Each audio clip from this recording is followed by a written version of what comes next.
우리 시간 먼저 함께 이렇게 옆 사람이랑 인사해 볼까요? 사랑합니다.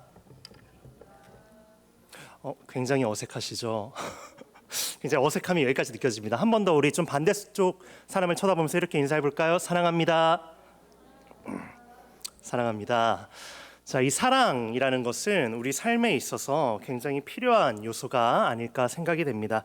성경은 반복해서 사랑의 중요성에 대해서 굉장히 일깨워주고 있고, 또한 요한 일서를 기록한 요한 역시 사랑이라는 것을 굉장히 중요하게 생각하는 인물로 여겨집니다.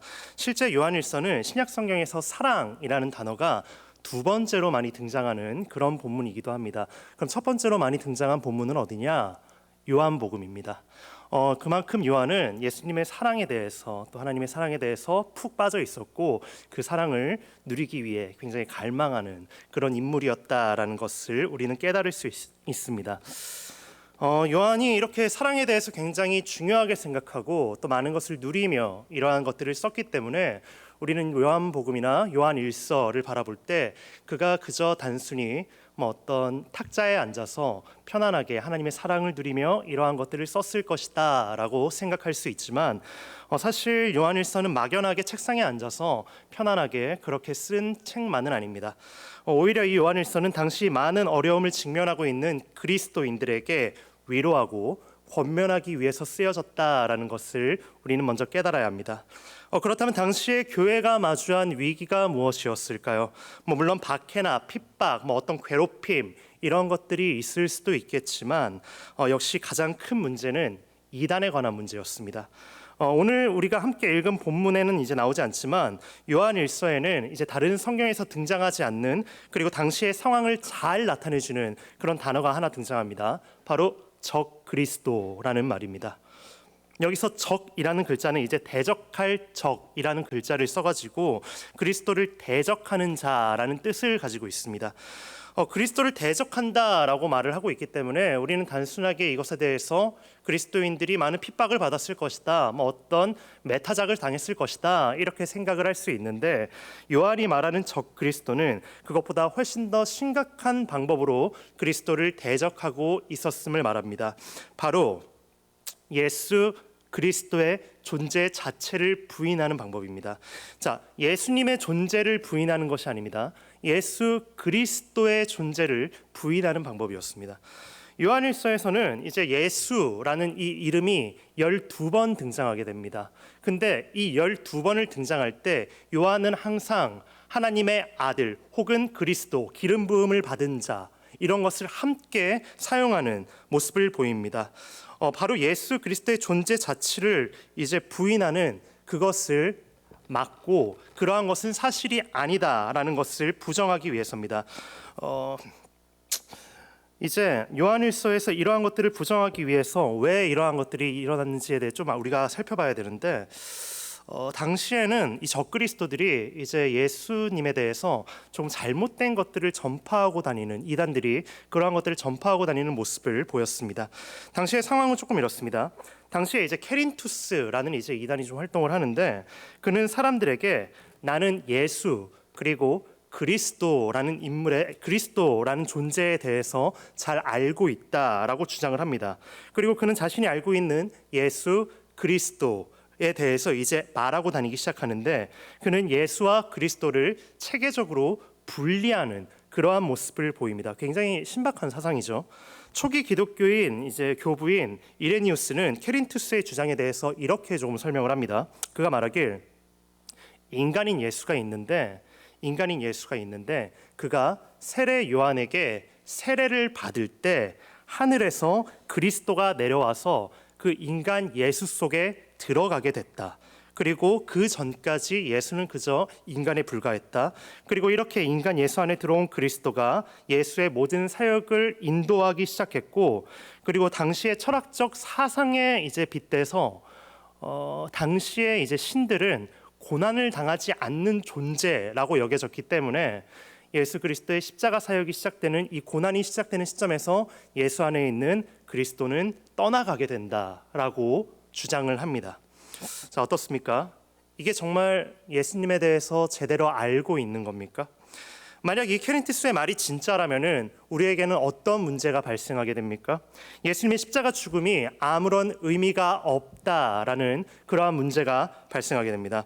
인류의 모든 죄를 짊어진 하나님의 아들로서 십자가에 매달려 죽으신 것이 아무것도 아니고 그저 한 사람이 십자가에 매달려 죽었을 뿐이다라는 그런 결과를 가져오게 됩니다. 이게 맞습니까? 예수님이 정말 한 명의 사람으로서 그저 아무런 능력이 없는 한 명의 사람으로서 십자가에 매달려 돌아가신 것이 정말로 맞고 예수님의 십자가 죽음이 오늘 나와 아무런 상관이 없는 게 정말 맞습니까? 결코 그렇지 않습니다. 예수님은 죽으시는 그 순간까지, 마지막 순간까지 그리스도로서 돌아가셨습니다. 그렇기 때문에 예수님이 십자가에서 숨지실 때 성문의 휘장이 위에서 아래로부터 찢어지는 그러한 모습이 발생되고 우리는 그 보혈의 피에 힘입어 하나님 앞으로 담대히 나아갈 수 있는 그 담대함을 얻게 되고 자격을 얻게 되었습니다. 요한은 이 분명한 사실을 사람들에게 새기기 위해 끊임없이 적 그리스도를 경계해야 된다라고 말합니다. 22절에서 그는 이렇게 말합니다. 거짓말하는 자가 누구냐? 예수께서 그리스도이심을 부인하는 자가 아니냐? 아버지와 아들을 부인하는 그가 적 그리스도니. 예수와 그리스도는 결코 나누어져서 존재하시는 그런 분이 아니다. 이것을 부인하는 자가 그리스도를 대적하는 자이고 잘못된 지식으로 예수님을 판단하고 그것을 전하는 자가 그리스도를 대적하는 적 그리스도이다라고 말하고 있습니다. 사실 오늘날에도 예수님에 대해서 잘 알지 못하면서 예수님에 대해 전하고 있는 그러한 많은 사람들을 우리는 보고는 합니다. 단순히 제가 말하는 것은 어떤 이단에 대한 그런 상황에만 국한된 것은 아닙니다. 방송에 나오면은 어떤 이제 스님들이 방송에서 기독교에 대해서 그리고 예수님에 대해서 말을 하는 모습들을 우린 보곤 합니다. 기독교는 이러한 종교이다. 예수는 이러이러한 인물인데 그분은 그 사람은 이러이러한 일을 했고 그렇게 했다. 이런 것들을 전달하는 모습을 보곤 합니다. 하지만 정작 그러한 말들을 우리가 자세하게 들어보게 되면은 그들은 예수를 알지 못하고 잘못된 지식들을 전달하는 그러한 모습을 볼 수가 있습니다. 자, 그렇다면 도대체 예수님을 안다라는 것이 어떤 것입니까? 우리는 오늘 말씀을 통해서 예수님을 안다라는 것이 도대체 어떤 것인지 그리고 그 예수님을 아는 것 그래서 더 나가서 그의 안에 사는 것 그것이 오늘 나의 삶에 어떠한 영향을 끼치는지에 대해서 조금 말씀을 나눠보고자 합니다. 먼저 요한은 이제 1절에서 이것을 쓰는 목적에 대해서 말하는 모습을 보입니다. 1절을 보겠습니다. 나의 자녀들아 내가 이것을 너에게 쓰면 너희로 죄를 범하지 않게 하려 함이라 라고 말을 합니다. 자, 죄를 범하지 않기 위해서 이것을 썼다라고 말을 하는데 사실 요한은 이 요한일서를 쓰는 목적에 대해서 앞서서 먼저 한 번 더 말한 적이 있습니다. 1장 3절에서 보면은 요한은 이 요한일서를 쓰는 목적에 대해서 이렇게 말합니다. 우리가 보고 들은 바를 너희에게 전함은 너희로 우리와 사귐이 있게 하려 함이니 우리의 사귐은 아버지와 그의 아들 예수 그리스도와 더불어 누림이라. 요한은 교제의 목적으로 이것을 쓰고 있다라고 지금 말을 하고 있는데 여기서 이제 중요한 것은 단순한 교제가 이제 이 여기서 나오는 교제가 단순히 우리 사이의 교제만을 말하는 것이 아니라 우리 사이에서 예수 그리스도와 더불어 하는 교제를 위함이라고 말을 합니다. 그리고 오늘 본문에서 요한은 이제 본 말씀을 쓰는 목적에 대해서 죄를 짓지 않기 위해서 이것을 썼다라고 말을 합니다. 어떻게 보면은 우리는 이것을 다르게 생각할 수도 있습니다. 요한은 죄를 짓지 않게 하기 위해서 이것을 썼구나. 그리고 요한은 또 이거를 통해서 우리의 어떠한 교제를 만들어주기 위해서 하나님과의 더불어 사귀는 그 사귐을 만들어주기 위해서 이것을 썼구나라고 생각할 수 있는데 사실 결코 그렇지 않습니다. 우리는 이것을 다른 선상에 두고 생각을 해서는 안 됩니다. 요한이 죄를 범하지 않기 위한다라는 것은 곧 이 죄가 사귐을 방해하는 요소가 되기 때문에 지금 이것을 금한다라고 말하고 있는 것입니다. 실제로 죄의 결과는 관계의 단절을 가지고 오는 것을 우리는 볼 수 있습니다. 태초에 인간이었던 아담이 죄를 지음으로 말미암아 그에게 일어난 가장 끔찍한 사건이 무엇입니까? 그가 열심히 노력해가지고 뭔가 땅의 소산물을 먹을 수 있는 것 것입니까? 그렇지 않습니다. 그렇지 않으면 인간이 어떠한 고통을 통해서 다른 생명을 잉태할 수 있는 그러한 일을 말합니까? 그렇지 않습니다. 그렇지 않으면 인간이 죽어야 되는 그러한 상황을 말합니까? 그러지 않습니다. 이 모든 것은 한 가지 일에 대한 결과에 지나지 않습니다. 바로 하나님과의 단절입니다. 하나님의 공급으로 말미암아 먹고 마시며 살 수 있었던 그 인간이 죄를 지음으로 말미암아 하나님과의 이 관계가 끊어지게 되고 이제 스스로 살아가야 하는 방향으로 나아가게 됩니다. 이뿐입니까? 하나님과의 단절뿐만 아니라 죄의 결과는 우리 인간 간의 관계에서도 단절이 일어나는 것을 볼 수 있습니다.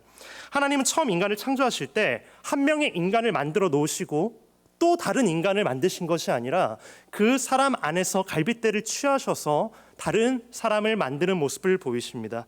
하나의 출발점을 가지고 있다라는 겁니다. 인간이 처음에는 이렇게 연결된 존재였다라는 겁니다. 근데 죄 이후에 어떤 결과가 찾아옵니까?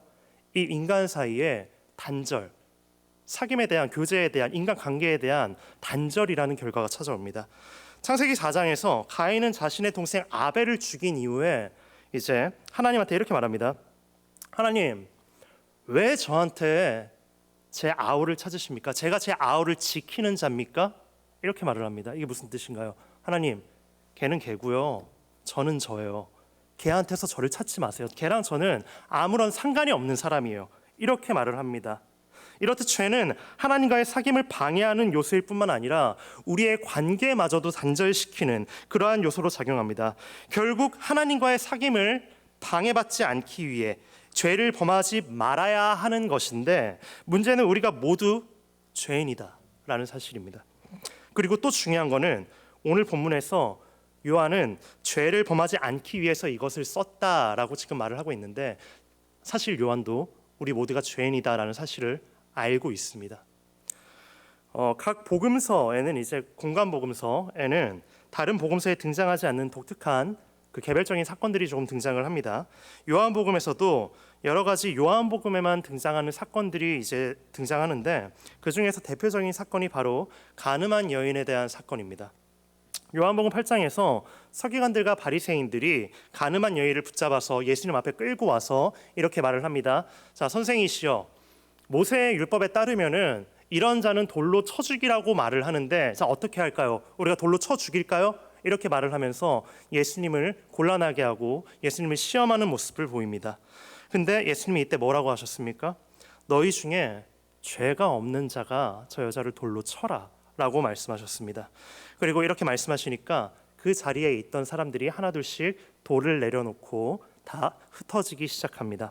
요한이 이 말씀에서 먼저 말하고자 했던 것은 가장 경건한 바리새인부터 간음한 여인에게까지, 자신이 스스로 경건하다 여기는 이 바리새인부터 이 간음한 여인에 이르기까지 존재하는 죄, 모든 인간이 가지고 있는 이 죄성에 대해서 말하고자 합니다. 요한은 이미 스스로 알고 있었습니다. 세상에 죄가 없는 존재는 없다. 그렇기 때문에 그는 1장 8절에서도 이렇게 말합니다. 만약 우리가 죄가 없다라고 말한다면 그것은 스스로 속이고 있는 거다. 이렇게 말합니다. 그래서 요한에게 있어서 이 죄라는 것은 단순히 범하지 말아야 하는 것으로 우리가 지금 받아들여야 하는 것이 아니라 해결해야 하는 문제라고 함께 생각을 해야 됩니다. 그리고 요한은 이 죄 문제를 해결하기 위한 방법으로 1장 9절에서 이렇게 말합니다. 우리가 우리의 죄를 자백하면 그는 미쁘시고 의로우셔서 우리의 죄를 사하여 줄 것이다. 그렇습니다. 우리가 우리의 죄를 자백하고 자복하고 하나님 앞에 우리의 죄를 고하면 하나님께서는 미쁘시고 의로우셔서 분명히 우리의 죄를 사해 주실 줄 믿습니다. 하지만 이것은 우리의 간절함에 의해서 이루어지는 것이 결코 아님을 깨달아야 합니다. 내가 아무리 간절하게 하나님 앞에 나의 죄를 자복한다 할지라도 이것은 이루어지지 않습니다. 왜? 이 죄가 나와 하나님 사이를 단절하고 있기 때문입니다. 막고 있기 때문입니다. 이 사실을 알고 있는 요한은 그래서 우리에게 한 가지 해결책을 제시합니다. 1절 후반절에서 그는 이렇게 말하죠. 만일 누가 죄를 범하여도 아버지 안에서 우리에게 대언자가 있으니 곧 의로우신 예수 그리스도시라. 대언자라는 말이 이제 확 와닿지 않을 수 있습니다. 왜냐하면 이게 성경에서 자주 사용되지 않는 말이기 때문에 그렇습니다. 이 대언자라는 말은 개역 개정에서는 이제 단 2번밖에 등장하지 않았습니다. 한 번은 오늘 본문 이제 요한일서 2장에서 나오고, 나머지 한 번은 출애굽기 7장에서 나오게 됩니다. 출애굽기 7장에서 이 대언자라는 말이 나오는데, 이 대언자라는 말을 성경은 아론에게 이제 지칭하는 모습을 보입니다. 아론이 누구입니까? 모세의 형으로서 성경은 그가 이제 말을 잘하는 자라고 소개를 합니다. 입이 뻣뻣하고 혀가 둔해서 해야 할 말을 잘 하지 못할 때 그를 대신해서 말을 해준 사람이 바로 대언자, 이 아론입니다. 이렇듯 모세를 대신해서 말해주는 이제 아론처럼 우리에게도 예수님이 우리를 대신해서 말씀해 주신다라는 것인데, 그럼 예수님이 우리를 대신해서 하나님 앞에 말씀해 주시는 그것이 무엇입니까? 요한은 이 대언자라는 말을 복음서에서는 보혜사라고 쓰고 있는 모습을 보입니다. 여기서 보혜사라는 것은 이제 원 의미로는 곁에서 부르는 자라는 뜻을 가지고 있습니다. 그리고 요한복음에서는 이것을 성령님을 이제 가리킵니다. 이 성령이 하시는 일이 뭐가 있습니까? 어떤 일들을 하십니까? 너무나 많겠지만 나의 구원을 위해서 하시는 모든 일을 하시는, 이제 나의 구원을 위해 모든 일을 하시는 분이 바로 이 성령입니다. 도저히 믿어지지 않는 이 성경의 이야기를 믿어지게 만들어주시고 예수 그리스도의 죽음과 부활을 믿어지게 만들어주시는 분이 바로 성령입니다. 그것을 믿음으로 내가 구원으로 이룰 수 있도록 인도해 주시는 분이 바로 성령님이십니다. 그리고 예수님은 그 보혜사 성령을 보냄에 있어서 이렇게 말씀하십니다. 내가 아버지께 구하겠으니 또 다른 보혜사를 너희에게 주사. 자, 이게 무슨 말인가요? 이미 하나의 보혜사를 하나님께서 너희에게 주셨다. 즉 내가 곧 보혜사다. 내가 너의 구원을 위하여 일하는, 너의 구원을 위해 대신 말해줄 수 있는 자다, 이 뜻입니다. 우린 언젠가 모두 다 죽을 것입니다. 안타깝게도 우린 언젠가 모두 다 죽을 것입니다. 누구나 죽음에 이를 수밖에 없는 죄인이기 때문입니다. 그렇기 때문에 언젠가 우리가 하나님 앞에 서게 될 때 마치 사탄은 하나님 앞에서 욥을 고발했던 것처럼 똑같이 우리를 고발하는 모습을 보일지도 모릅니다. 하나님, 그는 죄인입니다. 하나님 앞에 있는 그 사람은 하나님 죄인이에요. 그는 심판받아 마땅한 자입니다. 이렇게 우리를 고발할지도 모릅니다. 근데 이때 하나님 곁에서 계신 예수님이 곁에서 뭐라고 말씀하십니까? 함께 본문 2절 말씀을 읽어보도록 하겠습니다. 2절 말씀 읽습니다. 시작. 그는 우리 죄를 위한 화목 제물이니 우리만 위할 뿐 아니요 온 세상의 죄를 위함이심이라. 내가 그의 죄를 대신해서 이미 십자가에 못 박혔습니다. 내가 이미 그의 죄를 짊어졌습니다. 이렇게 예수님께서 말씀해 주실 것입니다. 결국 예수님을 안다라는 것이 어떤 것입니까? 내가 이 세상에서 두려워하는 것이 사라진다라는 것입니다. 우리가 필연적으로 피할 수 없는 것이 무엇입니까? 우리에게 가장 두려운 것이 무엇입니까? 죽음에 이르는 문제 아니겠습니까? 근데 이 문제를 해결해 주시는 분이 누구십니까? 예수 그리스도께서 이 문제를 해결해 주신다. 하나님 앞에서 우리를 대신하여 말씀하심으로 우리의 죄를 자복할 때 우리의 말을 이어주심으로 말미암아 우리를 죄로부터 승리하게 하시고 그 하나님이 우리의 가장 든든한 변호인이 되어주실 줄 믿습니다. 요한은 이어서 3절부터 이 예수님을 어떻게 알아가야 하는지에 대해서 이제 조금 방법적인 측면에 대해 소개하는 모습을 보입니다. 예수님을 알아가기 위해서 이제 그는 꼭 필요한 것 하나를 제시하는데 바로 관계입니다. 관계. 우리가 무언가에 대해서 안다라고 말을 할 때 두 가지 이제 여기서 안다라는 측면이 존재하는데, 하나는 지식적인 측면이고 또 하나는 관계적인 측면입니다. 경험적인 측면이죠. 우리는 모두 유재석이라는 인물을 알고 있습니다. 유재석이 누군가요? 그는 대한민국 최고의 MC이고 상을 여러 번 받기도 했고 광고에도 많이 나오고 또 입이 조금 튀어나오기도 했고 그런 사실들은 우리가 잘 알고 있습니다. 하지만 이게 진짜 우리가 유재석을 안다라고 말할 수 있습니까? 우리가 말할 수 있는 것은 공개된 정보에 대해서만 말할 수 있는 것뿐이지 유재석이 어떤 사람이야, 그 사람은 뭐 어떤 성격을 가지고 있고 그는 쉴 때 무엇을 하고 그는 인격적으로 좀 이런 존재야 라고 말할 수는 없습니다. 그 사람과의 관계가 나에게 없기 때문입니다. 결국 우리가 누군가를 제대로 알기 위해서, 그를 알기 위해서 경험을 맺고 그 사람과의 어떠한 관계를 가져야 하는데, 그럼 우리는 예수님과 어떠한 방식으로 관계를 맺어갈 수 있을까요? 요한일서 2장 이제 3절부터 5절까지를 통해 요한은 계명과 말씀의 중요성을 지금 이제 강조하는 모습을 보입니다. 실제로 요한은 이미 복음서에서 예수님의 계명을 지키는 것이 예수님과의 관계에 있어서 핵심적인 요소가 된다라는 것을 여러 차례 강조했습니다. 요한복음 14장에서 너희가 나를 사랑하면 내 계명을 지키리라. 나의 계명을 지키는 자라야 나를 사랑하는 자니 사람이 나를 사랑하면 내 말을 지키리니 라고 말하면서 예수님의 말씀을 지키는 것이 예수님과의 관계에 있어서 가장 중요한 요소가 된다라는 것을 끊임없이 강조합니다. 결국 오늘 우리가 예수님과 관계를 맺고 살아갈 수 있는 가장 좋은 방법은 결국 이 말씀입니다. 이 말씀을 통해서 우리는 예수님과 관계를 맺으며 살아갈 수 있는 존재입니다. 기독교는 흔히 계시의 종교라고 말을 합니다. 계시가 무엇입니까? 하나님께서 우리에게 자신을 드러내시는 것을 말합니다. 그렇다면 하나님은 어떤 방식으로 우리에게 자신을 드러내십니까? 여러 가지 방법을 통해서 드러내셨죠. 우리는 자연을 바라보면서도 하나님을 느낄 수가 있고, 또 어떤 밖에 있는 저 꽃들을 바라보면서도 하나님을 알아갈 수가 있습니다. 하지만 그 중에서 가장 가깝게 하나님을 느낄 수 있는 것은 역시 우리에게 주신 이 말씀입니다. 우리는 이 말씀을 통하여 하나님을 알아가고 또 예수 그리스도가 누구인지 더욱더 가깝게 깨닫고 느끼고 관계를 맺어가게 됩니다. 예수님은 이 성경에 대하여 이렇게 말씀하셨습니다. 너희가 성경에서 영생을 얻는 줄 생각하고 성경을 연구하거니와 이 성경이 곧 내게 대하여 증언하는 것이니라. 너희는 이 성경에서 영생을 얻기 위해서 연구하고 공부하지만 이 성경은 나에 대해서 증언하고 있다라고 말합니다. 결국 말씀을 통해서 우리는 예수님과 관계를 맺고 그분이 어떠한 분인지를 깨닫고 살아갈 수 있다라는 겁니다. 그리고 여기서 우리가 말씀을 통해 예수님과 관계를 맺을 수 있는 가장 큰 이유는 말씀이 살아있기 때문입니다.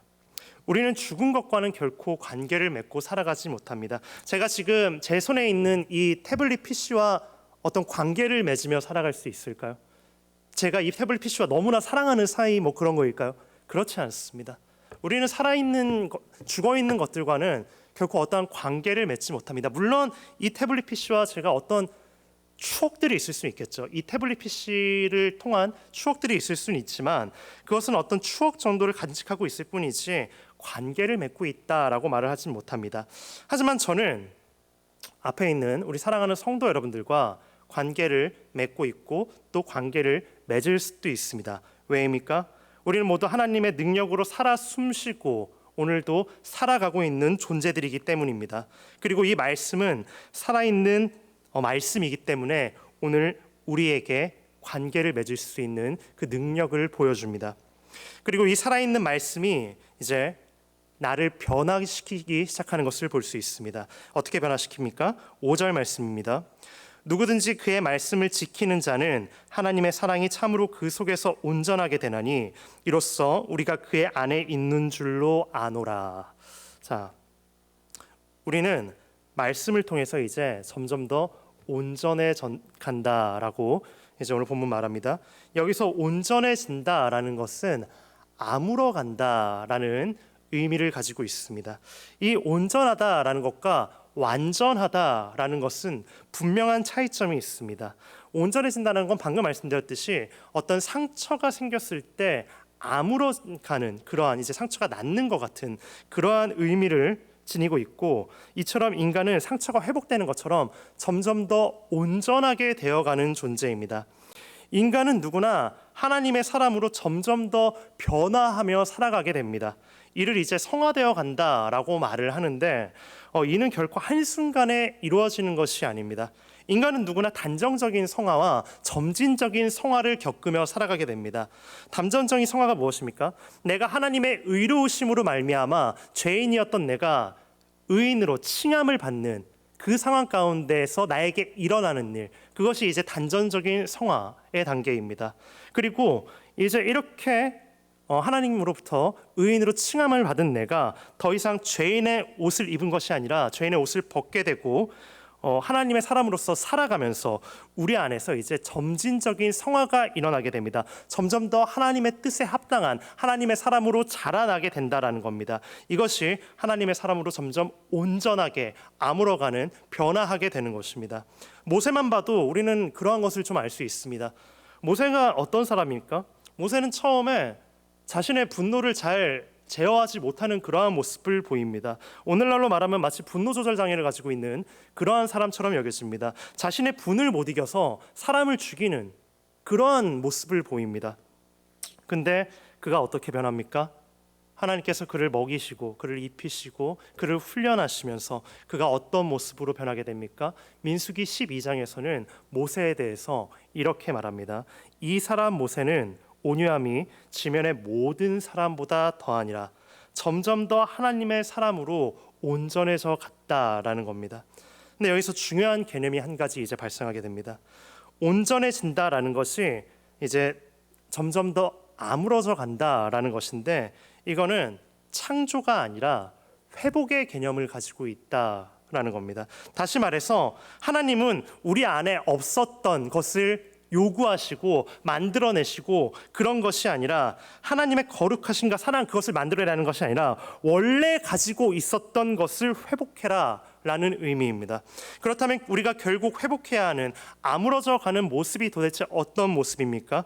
죄가 들어오기 이전의 상태, 하나님으로 말미암아 살아갈 수 있었던 상태를 말합니다. 하나님이 공급해 주심으로 말미암아 먹고 자고 살아갈 수 있는, 하나님 안에 거하는 그 상태를 말합니다. 그리고 요한은 이렇게 말합니다.